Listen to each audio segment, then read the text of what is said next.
Salut à tous et bienvenue sur Mininch, la chaîne d'actualité des miniatures. On se retrouve donc pour une nouveauté qui est française. Bon, ici elle est à l'échelle 1.64, mais dernièrement les essais presse de la vraie voiture ont eu lieu il y a quelques semaines. Il s'agit du nouveau 3008 que voici et du nouveau 5008.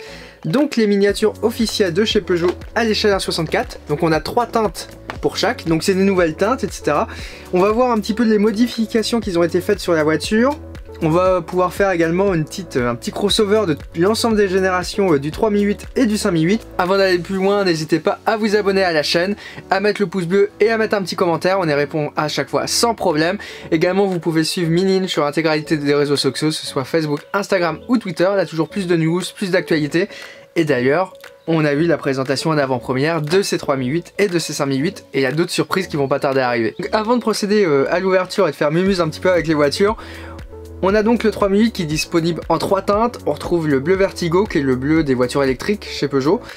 On a le noir Perla, bon, qui est la version noire assez classique. Et on a le bleu Célèbre qui est un espèce de bleu très sombre qui était surtout utilisé sur le 5008. L'ancienne génération, c'était d'ailleurs il me semble la couleur de lancement.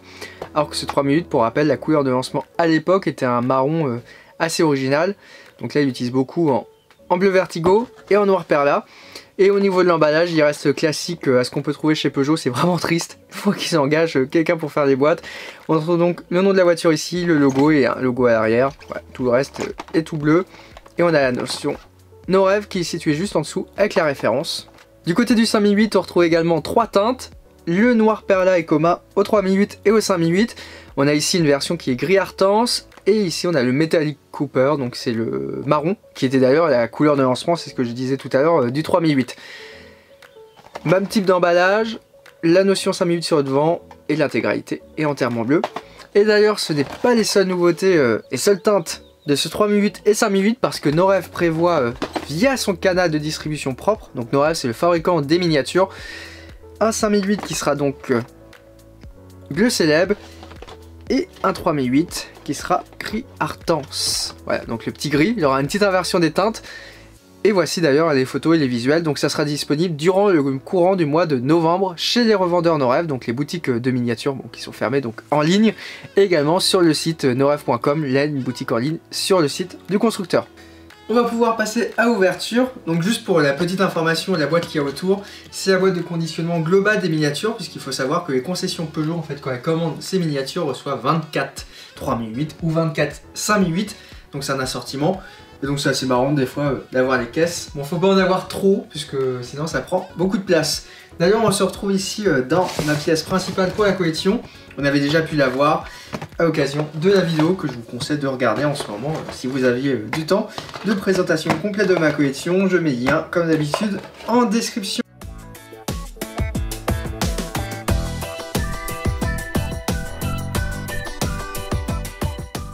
Et voilà, donc on a donc les miniatures qui sont déballées.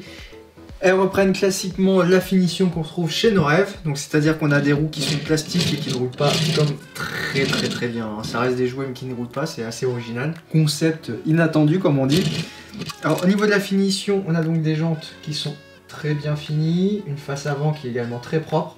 On note ici la disparition des feux avant apportés, on n'a que de la tempographie, surtout avec le côté des griffes. D'ailleurs ce qui est assez marrant, c'est qu'on voit assez bien.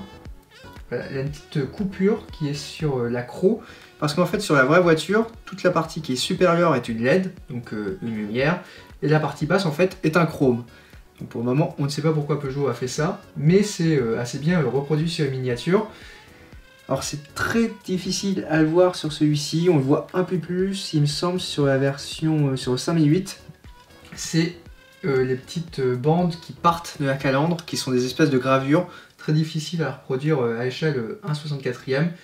Sinon la calandre globalement est bien reproduite. On retrouve les petits éléments de peinture ici qui sont chromés.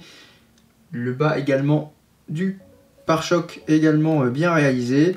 Enfin au niveau de l'intérieur, c'est vrai qu'il faudrait vérifier, est-ce qu'on a un écran tactile qui est représenté plus grand.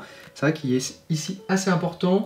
On le voit à l'écran central. Voilà, si on a ce plan-ci, on voit qu'il est quand même assez prédominant. Sinon, au niveau du latéral, il n'y a pas de changement sur le véhicule. Et au niveau de l'arrière, c'est vraiment minime, hein, puisque normalement c'est juste un traitement qui est réalisé sur les feux. Or là, c'est de la peinture, donc c'est pas forcément le plus visible. Donc là on a donc le bleu Vertigo qui est à teinte de l'électrique. On passe ensuite aux versions bleu célèbre qu'on retrouvait principalement sur ancien 5008. D'ailleurs une teinte qui est assez étonnante hein. Sur le 3008, c'est quand même très sombre. Et ça met pas forcément en valeur les voitures. D'ailleurs, si Peugeot regarde cette vidéo, on peut leur demander pourquoi pour des voitures pour enfants, il n'y a que des teintes quasiment d'enterrement. Donc c'est assez original par exemple de ne pas avoir la version qui est rouge, la version GT Pack Black, qui est une version qui est quand même très sportive, qui est illustrée partout, mais qui n'est pas reproduite en miniature. On a uniquement en fait les teintes très très sombres. C'est une habitude chez Peugeot depuis quelques années. C'est assez triste, hein, mais c'est un choix qui aurait propre. Par exemple comme ici avec un 3008 noir. Hein.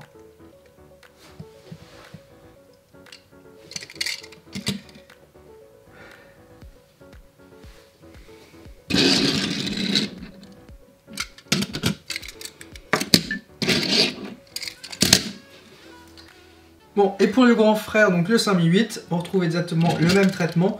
Alors moi j'aime bien cette version grise qui est un petit peu originale, et surtout qui pourrait permettre, imaginons à nos rêves, de reproduire une version police. Alors si nos rêves ne le fait pas, les petites mini-inch, on le fera, vous inquiétez pas, sûrement sur la base du 3008, puisqu'on rappelle que la police et la gendarmerie, il me semble, auront prochainement, mais ça sera les anciennes générations, des 3008 et des 5008 qui seront gris Artense, donc exactement cette teinte. Ça passe assez mal à l'écran, mais en fait c'est un gris qui est quasiment métal. On retrouve comme sur le 3008 les petites crocs à l'avant en deux parties, calandre, feu également qui sont ici de la tempographie, plus les ouïes qui sont à droite et à gauche ici, qui sont en peinture, et qui servent comme sur la vraie voiture absolument à rien. Et est-ce qu'on arrive à voir? Oui, là sur le gris on voit extrêmement bien, il faut vraiment qu'on arrive à avoir un petit zoom. Voilà. Je sais pas si ça va bien se voir à l'écran, mais en fait sous le feu on retrouve une légère décoration qui représente les griffes qui partent de la calandre.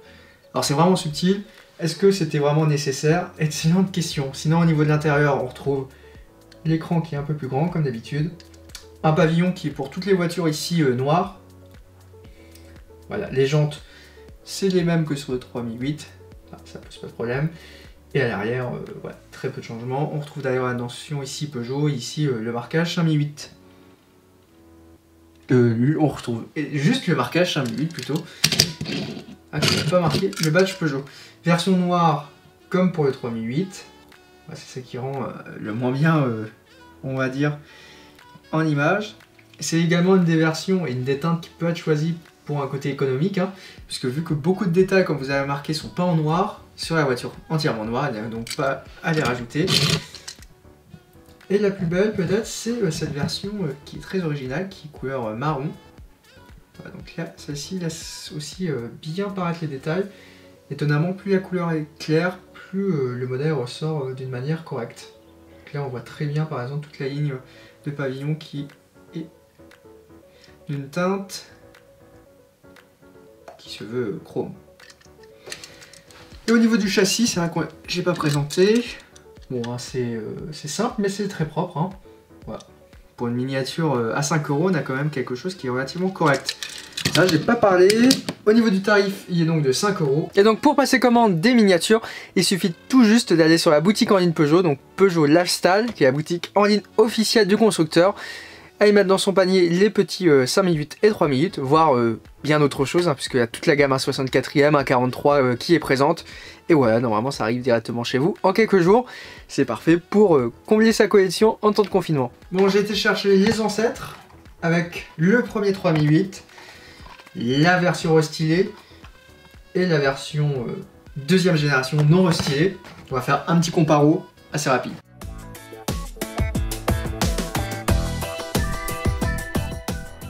Et donc voilà, l'ensemble des générations du 3008 qui est reproduite en miniature à l'échelle 3 inch.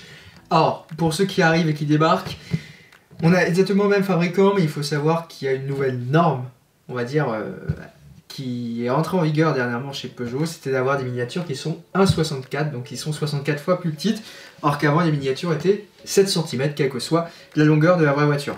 Donc là c'est ce qu'on appelle une échelle 3 inch et là elles sont passées au 64, donc celles-ci sont bien 64 fois plus petites. Et celle-ci c'est à peu près 50 fois souvent. Bon, petite nuance, mais ça n'empêche rien, on a la première génération avec phase 1, phase 2, deuxième génération avec phase 1, phase 2. Alors si on prend le comparo direct, ouais, il y a quand même très peu de choses qui se ressemblent entre les deux versions. C'est plutôt marrant de faire au fur et à mesure. Bon, la première version 3 inch était quand même un peu brute de décoffrage, on va dire, au niveau du moule. On dirait quasiment une 308 qui est légèrement surélevée et un petit peu bodybuildée. On a eu ensuite une petite mise à jour qui a été effective sur la grille avant. Ouais, donc on a eu l'aspect des chromes, les feux étaient également différents, il y a des nouvelles jantes qui sont entrées en vigueur. Et un arrière qui était subtilement modifié. Très peu de différence, même au niveau de la ligne, c'est quasi impossible à voir la différence. Il y a eu un traitement qui était différent au niveau de la peinture sur la miniature. Ensuite, on a vraiment eu la rupture avec le nouveau et l'ancien 3008, avec des dimensions qui sont différentes. Elles sont pas autant en vrai, hein, je rappelle, mais c'est surtout le nouveau style Peugeot à l'avant, un véhicule qui est beaucoup mieux campé sur ses roues et un arrière qui est beaucoup plus incisif. Et voilà, donc on arrive à la petite comparaison qui nous intéresse. À gauche, on a donc la première version du 3000 deuxième génération. À droite, on a le restylage. On voit légèrement la différence hein, sur la nouvelle, grâce à l'ajout des crocs. Sinon, le profil est identique. Les jambes d'ailleurs sont pareilles sur les deux véhicules. Voilà. En fait, la différence majeure, ça sera bien sûr la face avant et ces fameuses crocs. Et sur la miniature, c'est surtout le traitement qui est extrêmement différent, puisque là à gauche on avait des feux qui étaient rapportés, à droite on a uniquement de la décoration qui est peinte et de la mise en valeur des LED qui est différente. On retrouve également que l'ensemble du bas de caisse est modifié sur les voitures. Bon, niveau châssis, aucune modification. Et arrière, on a une peinture qui est légèrement, mais je dis bien légèrement différente sur les feux. Sinon, il n'y a aucun changement. Et d'ailleurs, ce qui est assez marrant, c'est que l'intérieur change également avec un écran plus grand. Hein. En fait, au final, il est exactement pareil sur la miniature, pas de changement. On a donc juste eu une mise à jour qui a été effectuée sur la face avant. Bon, je ne pourrais pas la même chose pour le 5008, hein, mais quand même, on avait une génération qui était très brute de décoffrage aussi à l'échelle 3 inch. Et après on a retrouvé les différentes évolutions, vraiment sans changement. Ouais, je sais pas si c'est extrêmement pertinent de faire la présentation. Et dernièrement on avait eu cette version là. Ouais, donc version juste avant. Et au final, si on prend en latéral, on voit qu'il y a juste l'avant comme au final le 3008 qui va être modifié. On va donc pouvoir passer à autre chose. C'est ainsi la fin de cette vidéo, j'espère vraiment que ça vous a plu. N'hésitez pas à mettre un petit commentaire, à partager la vidéo et également à vous abonner. On se retrouve donc très bientôt sur Mini Inch. Alors avec quelle thématique, j'en sais absolument rien. Bon confinement à tout le monde également, je le dis au passage. Bon, j'ai des coffrets majorettes qui pourraient être une solution. Sinon on a du Solido, pire en 1/18e. Vous avez bien aimé la petite dernière vidéo. Bon, vous inquiétez pas, je vais trouver quelque chose pour vendredi prochain. On se dit donc à la semaine prochaine. Allez, ciao.